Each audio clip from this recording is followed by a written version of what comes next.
আরো আইতা মান ইত্তাখাযা ইলাহাহু হাওয়া।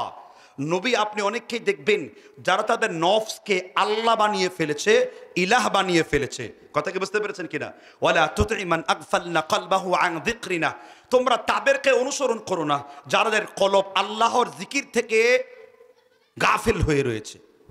এই ক্ষেত্রে আমি সুন্দর একটি চিকিৎসা দিব যুবক ভাইদের, যে ইসলামের অপসংস্কৃতি চর্চার মাধ্যমে যে শিরকে আমরা লিপ্ত হচ্ছি, এটাকে যদি আপনি অকাট্য মনে করেন যে এটা করতেই হবে, এটা গুনার কাজ না, এটা একটা ভালো কাজ, এটা করতে গেলে আপনি বিরোধিতা করেন, তাহলে আপনার মধ্যে ইমানের বিন্দু পরিমাণ কোনো শক্তি নেই। ঠিক না ঠিক জোরে বলেন।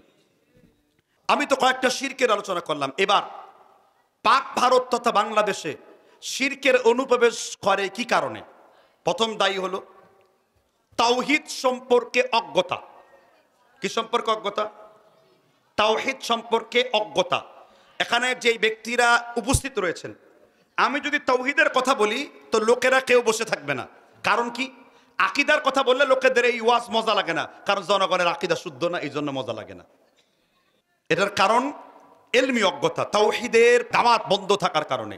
অথচ আল্লাহ ফা'লাম আন্নাহু লা ইলাহা ইল্লাল্লাহ, সূরা মুহাম্মদের 19 নম্বর আয়াত, তোমরা সর্বপ্রথম জানো লা ইলাহা ইল্লাল্লাহর ব্যাপারে। তাওহীদের জ্ঞান নাই।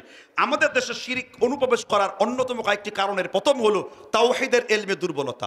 আপনি যদি এখানে জিজ্ঞাসা করেন ভাই তাওহীদ কত প্রকার, একজন ব্যক্তি ছাড়া, আপনারা আলেমরা ছাড়া বলেন তো তাওহীদ কত প্রকার? মাশাআল্লাহ, দেখছেন তো, দাস যদি নিকটে হয় আলোচনা করে সেখানে মজা, ইলম সেখানে মজা।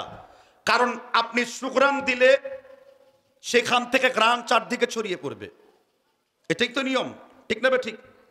এবার বলি ঈমান ভঙ্গের কারণ কয়টি? কেউ কি বলতে পারবেন সেই 10টি কারণ কি? তাকদীরের স্তর কয়টি?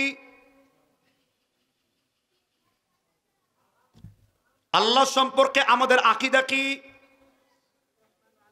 শুধু আরশ তাওয়া না, আমরা আল্লাহ সম্পর্কে আকীদা বলবো। এই যে পাশের বাড়ির আপনাদের নারায়ণগঞ্জ, আপনারা 2 দিন পরেই সেই ভিডিওটি পাবেন, আমাদের রেডি হয়ে যাচ্ছে, ফতোয়া দিয়েছেন।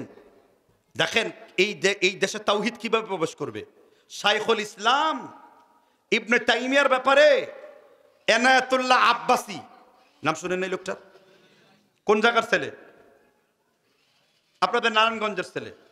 সে তার জবানে বলতেছে যে ইবনে তাইমিয়া একজন কাফের ছিলেন এবং তার উস্তাদ ছিল একজন ইহুদি।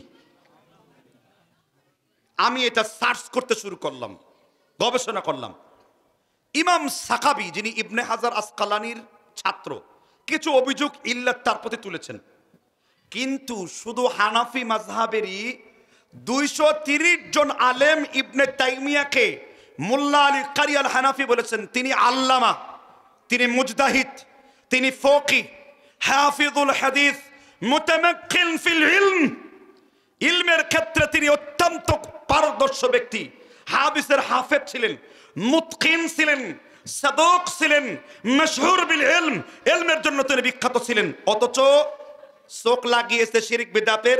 উনি খালি দেখেন কাফের কাফের কাফের। ঠিক না ঠিক? কাফের গ্রুপ অফ ইন্ডাস্ট্রির।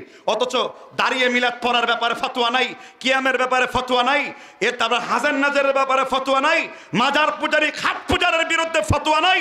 ফতোয়া দিল ইবনে তাইমিয়ার বিরুদ্ধে। আল্লাহর কসম করে বলি, ইসমাইল হাক্কি রাহিমাহুল্লাহ বলেছেন, আপনার পরে আমি আর কোনোদিন কোনো আলেমকে দেখিনি আপনার মতো এত বড় ফকি, আপনার মতো এত বড় মুআহিদপন্থী আলেম। উনি ছিলেন ওই জামানার সবথেকে বড় মুনাসির, বিতার্কিক। তিনি ছিলেন শাইখুল ইসলাম ইবনে তাইমিয়া। ফতোয়ার জন্য জেলবন্দি হয়েছেন, কাফেরদের বিরুদ্ধে ফতোয়া দিয়েছেন, শতখণ্ডে বই লিখেছেন। ইবনে তাইমিয়া রাহিমাহুল্লাহ ওই সময়ে আল্লাহ সম্পর্কে সঠিক তথ্য উপস্থাপন করেছিলেন।